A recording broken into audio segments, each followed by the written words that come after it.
Welcome to Crafting Made Simple. What? We're diving deep into a blog post from Paperflow Designs today. It's all about Easter wood crafts. Ooh, fun. Yeah, if you want to add like a personal touch to your Easter decorations, Right. but you don't want to like spend a ton of money or, hours and hours working on them, Yeah, this is the place to be. absolutely. I love that idea. Yeah, and if you love simple craft ideas like these, be sure to sign up for the Crafting Made Simple newsletter. There's a link down in the description. You get all of our latest projects and tips. Perfect. All right, so the blog post we're exploring today from Paperflow Designs, it's called Guess the Time Needed to DIY These Cute Easter Wood Crafts.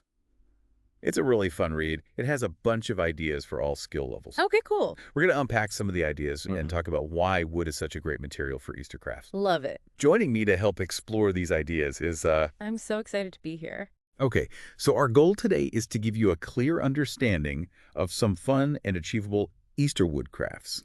We'll highlight the essential tools and materials, Okay. touch on the different skill levels involved, Right. and explore some ideas that go beyond just decoration. Love it. Okay, so the blog post kicks off by talking about why wood is such a fantastic material.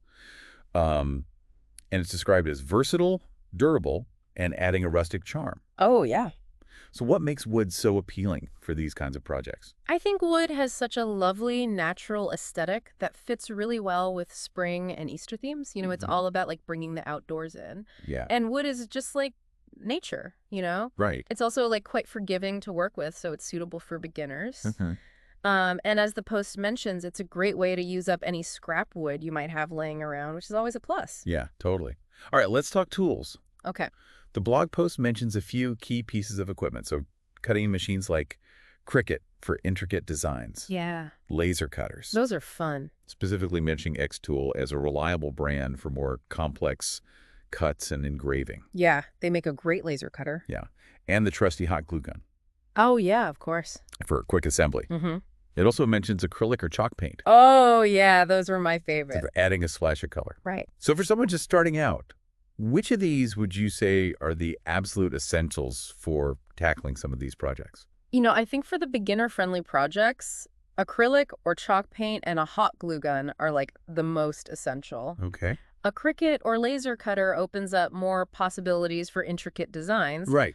But you can still create beautiful things with just simpler tools, especially if you're using like pre-cut wooden shapes Yeah. or focusing on more like basic design. I love that. Yeah, All right. yeah.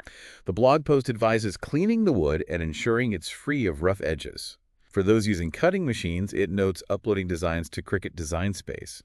Any other tips on prepping wood for crafting? Yeah, sanding down any rough edges is crucial for a smooth finish and to like prevent splinters. Oh, for sure. Nobody wants that. Cleaning ensures good adhesion for paint and glue. Mm-hmm. And yeah, familiarizing yourself with the software for your cutting machine is key to bringing those digital designs to life. Right. Okay, so the first beginner project they highlight is rustic signs using wooden blocks and white paint. Oh, cute. And it's noted as like an easy project that adds a farmhouse feel. Yeah. What makes this so approachable? I think the simplicity is key here. Like basic shapes and a single color of paint. Anyone can achieve that kind of charming homespun look. Mm-hmm. And the farmhouse aesthetic is really popular right now. So Yes, it is. it's a nice way to kind of, bring that into your Easter decor. I love it. Okay, so next up, faux wood signs. Okay.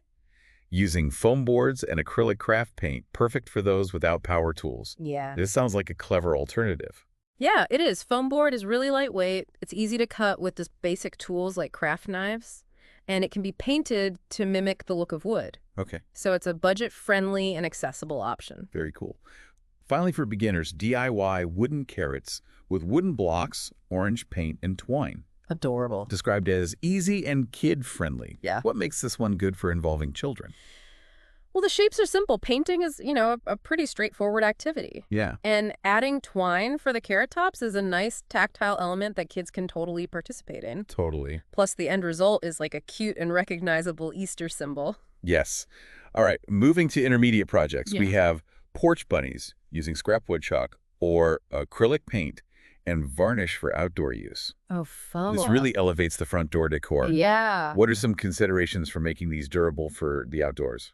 Well, the key here is definitely the varnish. A good quality outdoor varnish will protect the paint from the elements, Okay. like rain and sun, and, helps those porch bunnies last the whole Easter season. Yeah, for sure. Using like exterior grade paint can also like add to their longevity. Okay, so another intermediate idea is palette wood spring bunny signs, using repurposed wood palettes and pastel paints. So cute. This ties into the idea of upcycling, Yeah, I love that. which we love. Palette wood has this wonderful rustic texture and like kind of a history, Yeah. Like it's been places. Yeah. And using pastel colors really like enhances that spring vibe. It does. Just be sure to properly clean and sand the palette wood before crafting to remove any dirt or splinters. Oh, yeah. Good point. Okay, the last intermediate craft is a reclaimed wood Easter bunny, using reclaimed wood and wood glue. Love it. This highlights sustainability and a rustic touch. Yeah, reclaimed wood is really cool because it brings like a unique character to projects, often with interesting grain patterns. Totally. And wood glue is like a really strong bond for assembling these bunnies. This is a great way to be eco-conscious while crafting. Yes, love it. Okay, for more advanced crafters, There are wood Easter egg signs made with plywood and craft paint, with the suggestion to engrave them with a laser engraver for a modern twist. What kind of designs would work well with laser engraving on wood? ooh, intricate patterns, names, dates, or even like delicate floral designs work really well with laser engraving on wood. The contrast between like the engraved area and the surrounding wood is like really cool. Oh, yeah. Creates a really sophisticated look. Very nice. Okay, the final craft idea we'll touch on is rustic storage crates, using wooden crates and a foam brush. Okay. Noted for adding utility and style. How can someone personalize these beyond just painting them? You could add stencils decoupage with Easter-themed paper, Mm-hmm. or even attach small wooden embellishments like bunny silhouettes Oh, or carrots. Different paint techniques like dry brushing can also like enhance the rustic feel. Yeah, totally. Lots of possibilities. Okay, so the blog post also briefly mentions special crafts with symbolic meaning like a Mod Podge wooden cross or symbols of Jesus's resurrection. While not detailed, this highlights how crafting can connect with the deeper meaning of Easter. Yeah, I think incorporating symbolic elements can add like a really personal and spiritual dimension to your Easter decorations. Yeah. These crafts can be like meaningful reminders and, conversation starters. Yeah, definitely. The blog post offers a couple of great tips using chalk paint for a matte finish and adding finishing touches like bunny ears made from pink felt. Adorable. What other simple additions can really elevate a wood craft? Ribbon bows, twine wraps, Mm-hmm. small wooden beads, or even like a light coat of glitter can add visual interest and texture. Ooh, I love the glitter. Yeah, it's nice for Easter. Yes. Consider the overall aesthetic you're going for, like rustic, whimsical, elegant, and choose embellishments that complement that. Yeah, that's a good point. You can find links to many of the supplies mentioned over on the blog at paperflowdesigns.com. And we'll also include some in our podcast notes for your convenience. All right, we've taken a delightful dive into the Easter woodcraft ideas from Paperflow Designs today, from beginner-friendly rustic signs to more intricate laser-engraved eggs. It's been fun. Hopefully, this has sparked some creative inspiration for your own Easter celebrations. I hope so. Remember, the joy of crafting is not just in the final product, Right. but in the process itself. So don't be afraid to experiment and put your own personal touch on these ideas. I love that. The blog post we explore today is from Na Ardua at Paperflow Designs. She's so talented. She creates digital illustrations and SVG files for crafters. Be sure to check out paperflowdesigns.com for more inspiration. And if you enjoyed these simple craft ideas, don't forget to subscribe to the Crafting Made Simple newsletter. Click the link in the description to get regular updates on new projects and tips. That's newsletter sign-up link, https://birdsend.pageforms981BOZIL-LRES. As you consider these craft ideas, think about how a handmade decoration can become a cherished part of your family's Easter traditions, carrying memories from year to year.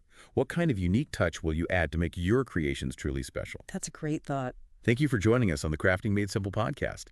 Happy crafting and happy Easter. Happy Easter.